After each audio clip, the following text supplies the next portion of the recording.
I'm sure we all know how books can take us to a different time and place, and we all really need that now, don't we? So I hope you enjoy the next 45 minutes or so, hearing about a different time and a different place. Now, I know Natalie has asked me to give you a bit of a heads up on my career, or multiple careers actually, before I start. So I'm going to do that and explain what I was aiming for when I wrote When Are the Grown-Ups. So I'm a freelance writer and PR consultant, and I have a background and interest in theatre, journalism, travel and food. And I've been very lucky because in all the things that I've done, all the jobs I've had, all the careers I've had, my interests have been part of my work. And it all started really back in the 1970s, the early 1970s, with some very bad careers advice. I don't know if that means anything to you out there. I don't know if you had any conversations with careers teachers that didn't really understand your hopes and dreams, but I certainly did. And it meant that I didn't really follow my first career choice, which was journalism. But luckily, I had an inspirational teacher who encouraged me to go in a different direction, which was drama and theatre. So I trained to be a drama teacher, and I was working at a secondary school in North London in my first job when I met my husband, Tim. And he was working in oil exploration, which was very glamorous to my ears. And it certainly took him to all parts of the world. Some of those parts of the world you wouldn't really want to go to, but luckily, when we met, he'd been offered an opportunity in Adelaide, South Australia, and we could both go there. So that's what we did. This was the early 1980s, and at that time, Vietnamese refugees were leaving their country. The war had ended, the communist regime had taken over, and life was very difficult. And there was a lot of people leaving the country on boats. They were called the boat people, which you may remember those kinds of news items. And they were arriving in Australia. And later, many people from Cambodia too were arriving as refugees. At that time in Australia, there was a very well-funded migrant education program for adult education. And they really needed lots of teachers to teach people who were arriving. And they were looking for qualified teachers. So I got a job very easily, and it was a very rewarding experience. But I still hadn't quite given up on the idea of being a journalist. So we returned to the UK in 1984, and we had our children. And when they were young, I decided to take a correspondence course in journalism, and I enjoyed it very much. And just as the course was finishing, it coincided with a house move, and we knew we were going to be moving to Harrogate, North Yorkshire. And I made the decision that once we arrived in Harrogate, I wasn't going to look for teaching jobs. I was going to call myself a journalist, and I was going to try and get a job at the local paper. And that's what I did. And as luck would have it, the arts editor was leaving the paper, and I was offered the job. And really, I was offered that job because I had a background in theatre, and Harrogate has a beautiful theatre, and all the programming that was going on there was a key part of the arts reporting. So that would be a very important part of my job. And I couldn't wait to start. That was just a perfect job for me. And as I got into the job, I was given free rein to start and design the content for a leisure supplement. And that's where my interest in food could be used too, because as I've explained in the book, my father was a chef. So cooking, eating, going out to restaurants and the culture around that were very much part of my upbringing. So at the paper, I started to introduce travel features and restaurant reviews, and I did interviews with cookbook writers and famous chefs that were coming to Harrogate to sign their books, people like Delia Smith, Jamie Oliver, Nigella Lawson, Raymond Blanc. And this proved very popular with readers. And because of this, I was approached to sit on the judging panel of some national food awards like the Great Taste Awards. And that was also fascinating for me. So fast forward to 2015, when my husband Tim was thinking about retirement, when his employer offered him an opportunity for both of us to go to Dubai for a specific project. And that's where we were living when I started writing Where Are the Grown-Ups? And that was a project that took me 2 years to complete. It's a family memoir which explores parent and child relationships through 3 generations of my mother's family. And being a journalist and having that background was very useful in writing this book. First of all, it's a true story and it's about real people. And that's the territory of every journalist. We aren't making stories up, despite what you might read in the Daily Mail. The proper journalists are talking about facts and real people. And I had a hunch that if I could just write this story in the right way, although it was a very personal story, it might be of interest to other people because it's about family relationships and the challenges of family life. And we all understand and recognize those challenges. And these are universal issues that we all grapple with. Added to that, there was a research aspect to this too. I needed to find documents and records that would explain a hidden tragedy that occurred in my mother's family long before I was born. So my theatre background, I feel, helped me tell the story as well, because there needed to be, I felt, a sense of drama in the way that I told the story so that readers would keep turning the pages, would keep wanting to know more. So in the telling of it, I'm using a combination of lived experience, so I'm talking about my own growing up, and also historical research to write about myself, my mother Sylvia, and my grandmother Rose. And the story's told in 3 parts, and I don't tell it in a straight line. The story evolves gradually by going back and forth in time. And I think if you think about your family history, if you've the sort of person that tunes in avidly, like I do, to Who Do You Think You Are on BBC television, we think about, if you think about the diagram that they always put up about the person's family tree, it's all, we always think about them in straight lines, don't we? Parents, grandparents, great-grandparents. And we naturally look for ways that connect us to those that came before us. Where Are the Grown-Ups really looks at the way events in my mother's family altered some of those natural connections and the impact that had on the generations that came after. And what really prompted this investigation was my mother's death. We'd had a difficult relationship and it was unsatisfactory for both of us. And really, I wanted to understand why things had been as they were between us.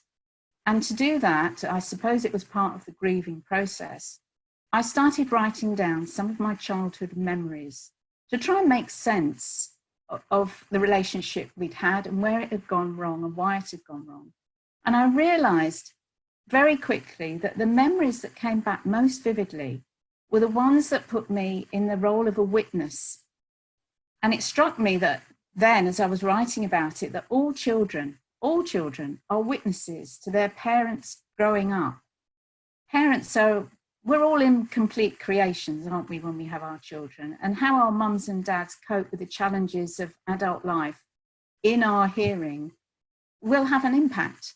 And it had an impact on me. And in essence, what was I witnessing? Well, I was witnessing this long and very painful breakdown of my parents' marriage long before they really realized it was over. And I'd really decided whose side I was on by the age of 8. Nobody really was noticing how observant I was and how much I understood at that age. So I'll read you a little bit from the early part of the book, which will give you a little bit of an idea of what I'm talking about. It was a grey Saturday afternoon, and we were whirring through the London suburbs in Dad's Vauxhall Victor. a familiar journey we did at least once a month. I was silent in the back, listening to my own thoughts and trying to block out Mum's seething discontent in the front. The combined smell of Coty Lemon perfume and hair lacquer was overwhelming, as usual. Opening a window was not allowed unless I was going to be sick, which never happened. Dad passed me his crumpled white handkerchief just in case, but I put it on the shelf behind me.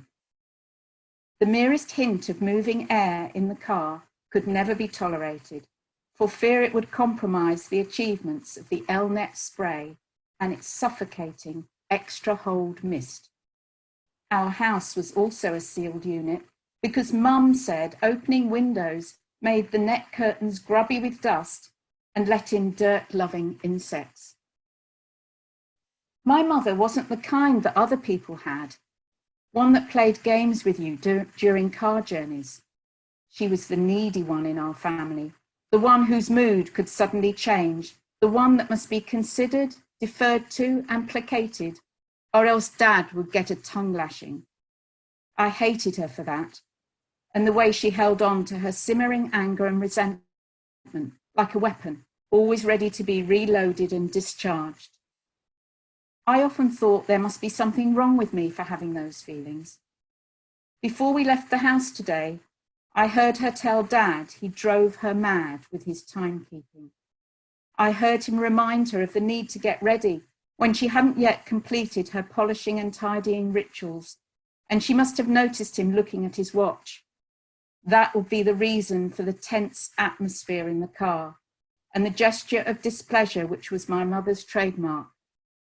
A slow look at the offending party, then the eyelids closing in contempt before the final defiant toss and turn of the head, followed by a long gaze out of the passenger window. So that was me from the back of the car, observing and feeling the tense atmosphere between my parents. You may have picked up from that extract that my mother was an obsessive cleaner, and this made life at home quite oppressive. I'll read you another little short bit to give you an idea of that. Mum's strategy for keeping her domestic world in order involved a strict but predictable regime of household tasks that could not be altered, curtailed, or postponed. She called it being house-proud. She claimed to love housework, but it made her miserable and bad-tempered all the same. The pleasure lay not in the doing, but in the completion, when all evidence that we actually lived in our three-bed semi had been purged from every room. In addition to the daily washing, dusting, and vacuuming duties, every couple of months I would discover her bending low or climbing high in a bid to access all parts of the hard-to-reach places in our home. On those days, I watched her disappear away from me, searching for Narnia in the cupboard under the stairs, dustpan and brush in hand, or balanced on a chair at the bay window of the lounge, so the net curtains could be removed for another hand wash they didn't need. The room faced onto the street, so when all 6 curtains were down, we were exposed to the full gaze of the world for the next 24 hours. Often I'd be drawing at the kitchen table as the cleaning continued around me. Installed at some height, the kitchen cupboards were an ever-present looming threat, for in her mind, these harboured unseen layers of dirt that must be routinely flushed out. A bowl of hot soapy water would be placed on the kitchen table, and then began a procession of tins and packets downward to any available surface. Cloth in hand, back up she'd go to wash and wipe the interior surfaces clean of the grime she believed was there. The food shopping and cooking duties were taken care of by Dad, who was a professional chef, but the organisation and storage of tinned and dry goods came under Mum's jurisdiction. When Dad needed anything from above, it was Mum, the keeper of the cupboards, who insisted on rising to locate the chosen item, passing it down like a museum curator, handling a priceless exhibit. Now I have some questions coming in now. Anne Gillies has said, I love your honesty regarding your mum. Lots of people have said to me that that's one of the things that they like about the book. The fact that I'm very honest and I don't sugarcoat the past. I think if you're writing memoir, and if any of you are thinking about writing your family history, it is the territory where you really need to be honest with yourself. And I think that's what makes it compelling to a reader, actually. It's certainly the genre that I like to read myself. I'm not absolutely crazy about fiction. I much prefer reading about real people and real lives. And I think you can tell if the writer is really being straight with you. And I really wanted to be straight with my readers. So thank you for that, Anne. Natalie, that's an interesting question. Do you find that you've inadvertently picked up on your mother's habits of perfection? I don't know if Natalie's asking me that or she's asking everyone that. Well, it's an interesting thought. Certainly, there's a couple of places in the book where it's quite obvious that I have picked up my mother's ideas about cleaning and tidying at quite a young age.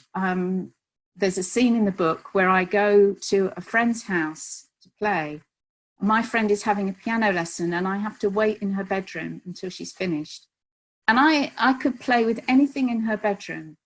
And it quite saddened me when I thought back to what I actually did during that waiting time. And what I did was to actually tidy all her toy cupboard and pull out everything and put it back in what I thought was a correct order, and so that everything looked neat and tidy and all the drawers closed in the right way. But, you know, I was only 8 or 9 and I really should have been a bit more carefree, but I watched what my mother did, and you imitate your parents, don't you? There's another scene in the book where, of course, I wouldn't want you to think that there's no humour in this book. Although it's a very sad and painful story in parts, I did try and inject some humour into it. There's a scene where I'm a teenager, where I'm effectively ambushed in my own home by a group of friends who run amok in the kitchen and start interfering with the contents of the cupboards. And my kitchen, in my mind, becomes a crime scene that I have to somehow decontaminate before my parents return. And I won't tell you how that works out. You have to read the book to find out. Another question. Did it require an episode of talking therapy of some description in order to access these feelings about your mother? I did talk to somebody while my mum was alive. I did talk it through with someone, and I found that very helpful. But I think after my mother died, I think writing a book was, there was quite a bit of therapy involved for me in writing the book, I feel. And once it was completed, it felt like I'd made peace with the past. So it was very healing from that point of view. But I had talked to somebody about it, though not my close friends, interestingly. I didn't have the words to talk about it with close friends. I did have to seek out somebody who was outside of the situation and outside, who didn't know me, basically. Was I an only child? No. I do have a younger brother who's 9 years younger. He appears in a shadowy presence in the book. He's very complimentary about the book. I was quite worried about him reading it and whether he would take issue with some of the things that I said. I was very surprised to hear that he was telling friends of his that I had it spot on. So that was a relief. I deliberately didn't put words in his mouth or make him a full and rounded character, because I didn't feel I wanted that responsibility. I was just talking about me and my experience.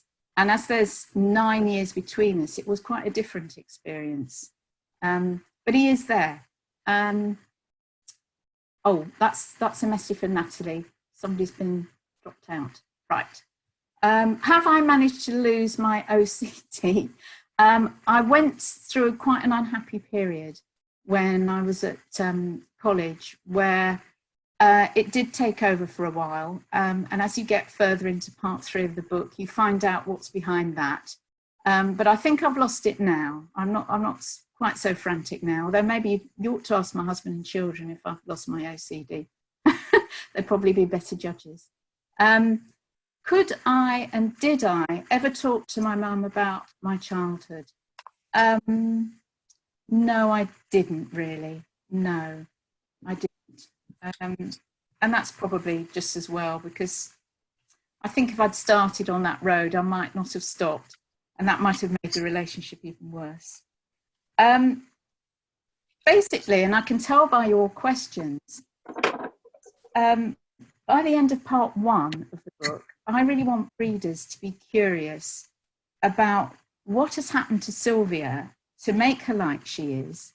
And in my research and in the many hours I spent thinking about the book and how to put this across, I basically feel there was something fundamental missing in my mother's emotional life very early on. And it affected her very deeply to the end of her life, really. Part 2 of the book seeks to examine this, and it goes back to Sylvia's childhood.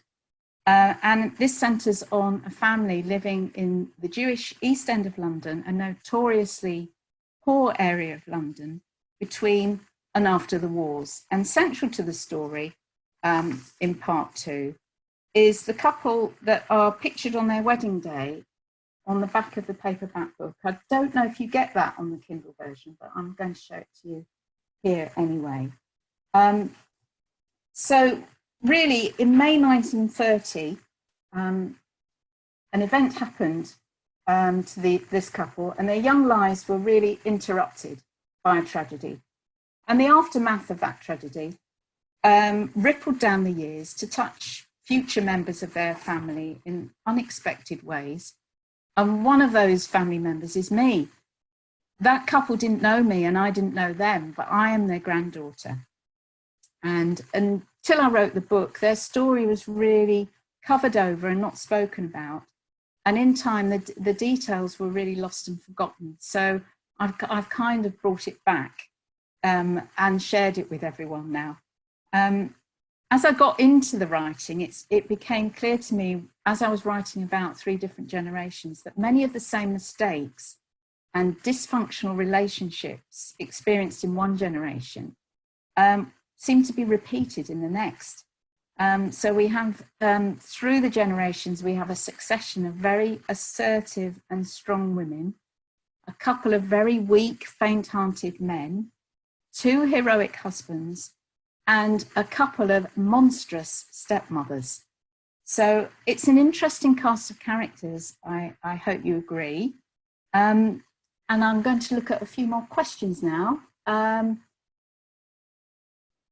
Do I know why my mother had OCD? Yes, well, that comes out in part 2, I believe. And I think it had something to do with her feeling out of control. And I think she had a great need to be able to control her environment, to control other people in her environment, because her growing up, she had been controlled and dominated by an adoptive mother that really wasn't terribly maternal, but very controlling.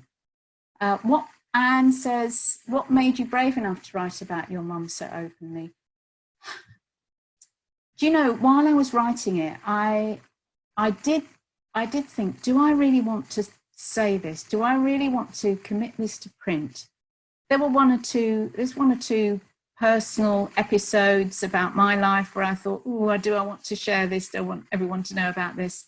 But as I said before, I think it's part of the territory of memoir, and to sugarcoat it, to brush over it, isn't really explaining things in the right way so that other people can understand. And certainly, as far as writing about my mum was concerned, it was very painful, and there were times when I was very tearful. But it was all part of the grieving process. And a necessary thing for me to do. I felt I had to do it. Nothing to do with your book, but where did you enjoy living most so far? Oh, well, that's a fantastic question. Australia was wonderful at the time. A beautiful country, made lots of friends. Dubai was fun because it was so unexpected, and at the stage in life that we were at, approaching retirement, it was an unexpected, fantastic adventure. But do you know what? I think where I'm living now, it's always about the now, isn't it? Where I'm living now, because I haven't lived here that long, I'm living in rural Essex, between Sudbury and Suffolk and Colchester in Essex, in a little village. The sun is shining, it's blue sky, I've got a lovely little garden, and although we're on lockdown, you know, I'm lucky. It could be a lot worse. So I'm grateful every day for where I am, and the flowers in the garden, and the blue sky. And I hope it's like that where you are too. Can I explain the title of the book? Yes. Where are the grown-ups? Interestingly, the title occurred to me almost as soon as I started writing. There's two meanings to the title, really. It refers to the grown-ups in the book that go missing. And they're either physically missing for one reason or another, or emotionally missing. But there's another side to that as well, that there are several grown-ups in the book that are finding the path towards adulthood very difficult and challenging. And it's a role that will continue to be challenging. So I wanted to sort of have a title that encapsulated both of those ideas. And people seem to like the title as well. It seems to stick in people's minds. So, so I'm quite pleased with the title. How did my children get on with my mother, their grandma? Well, it's their grandma, and my mum was rather different with my children than she was with me. Plus, I have two sons.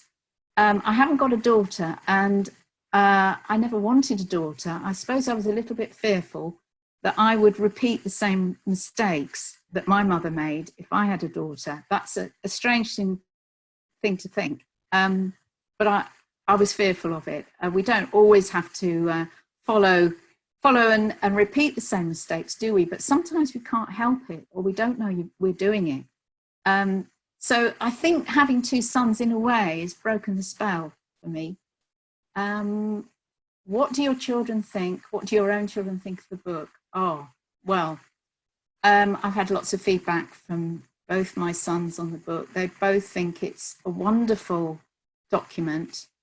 It's part of their story too, and they're very proud of me for having written it. My elder son read it in one sitting, and he insisted on going to the place in East London, which is the centre and focus of the emotional heart of the story. And he read it in a day, sitting in a park, very close to where all the actual events of the story happened. And he rang us in the evening to say that he'd read the book, and he was in tears. And he's a 35-year-old strapping young man, but was very moved. And his response, I'll treasure his response, actually. It was wonderful. I couldn't have wished for better. Oh, Natalie, I seem to have lost audio, says Angela. I hope she's back again. Anyone got any more questions, or would you like some more information? Other people have asked me what was the hardest part to write, and obviously the childhood memories were very painful, but I think the most difficult part of the story to write was the part that I haven't lived through. The historical part required so much research. I had to immerse myself in that world, the East End of 1930 onwards. And I was trying to do this from Dubai, which was challenging. You can do a lot of research, a lot of desktop research with a computer in Dubai, but you can't really get the feeling of a place, and I really needed to feel the place and see some of the streets that I knew were associated with my family. So in a way, it was quite frustrating to be far away when I was trying to capture the historical part of the book, and I really had to wait until I came back to London, and I was actually living in the same area, and I could really almost feel the ghosts of the past around me. That was very, very helpful. How do you write? By hand? Do you put a time aside, a regular time to write? Well, I'd like to tell you that, yes, I get up, you know, at 9 o'clock every morning, and I'm down on my computer, bashing it all out. It didn't really work like that. I type onto a laptop, save all my files. That's an interesting question, really. When I started writing for a local paper, computers were sort of new things to me, and I found it really, really difficult to think onto a screen and to type words onto a screen.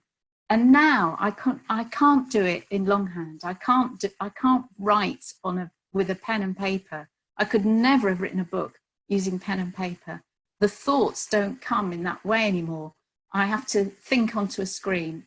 But I remember when I found that challenging. So it's a funny skill how you kind of adapt to what you need to do. I don't put a regular time aside. When I was in Dubai and I was writing the first part of the book, because I had a lot of time on my hands, I used to get up in the morning, get myself started, and I would lose track of time. Quite often my husband would leave for work, and I'd be typing away, and he'd come back in the evening, 5 or 6 o'clock. I'd still be in the same position, possibly on some days in my dressing gown still, typing. Part one was written very quickly, and I had another reason to write quite quickly when I was in Dubai, and it helped me write part one very quickly, in that I joined a writers group because there was a point when I wanted some feedback. I needed to find out if this story was going to be interesting to other people.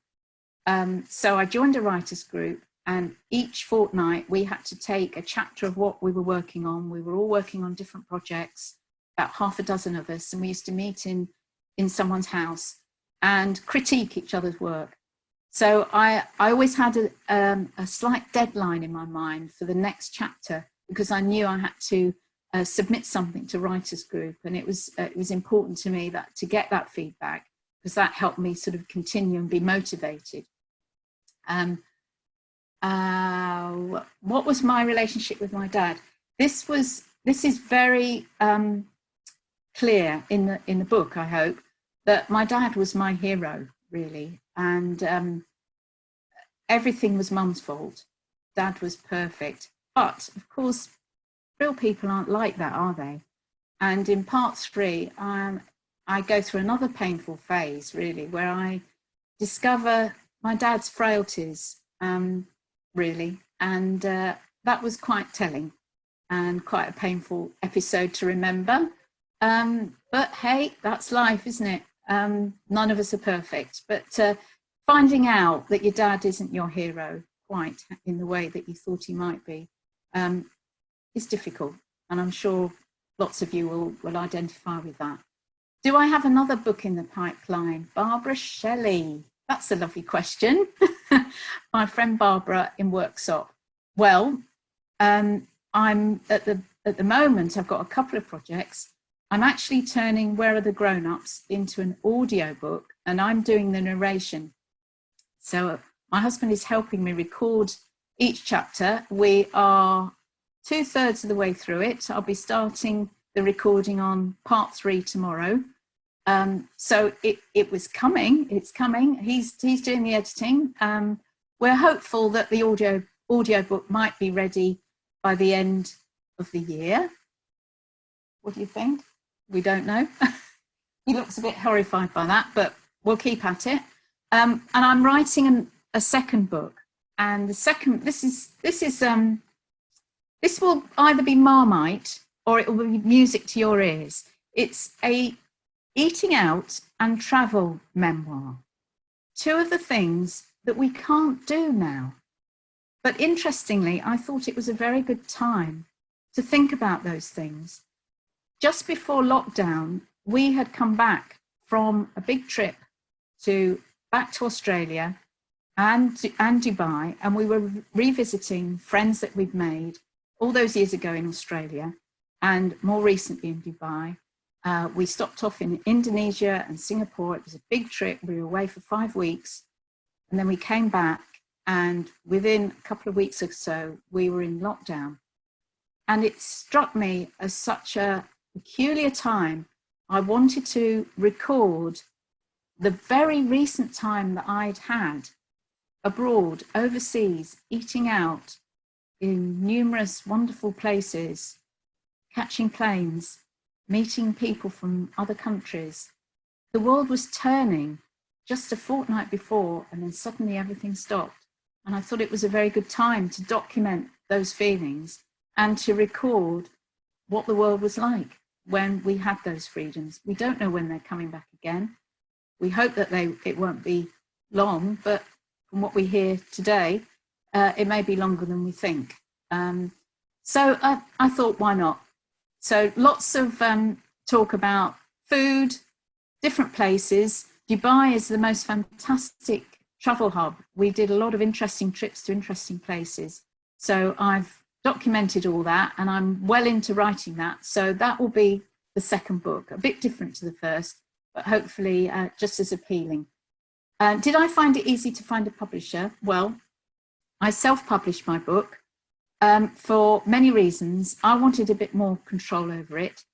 Publishers, traditional publishers, are only interested in making money, and I knew my book was going to find the right audience. It might not be a $1 million bestseller, but I didn't really want to wait for to get permission from someone else before I told my story.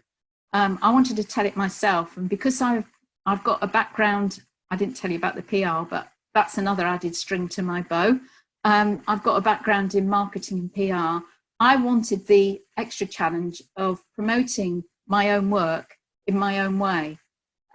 So before we went on to Zoom and we all became experts in this technology, I was giving book talks to people in book groups and book clubs and at book festivals.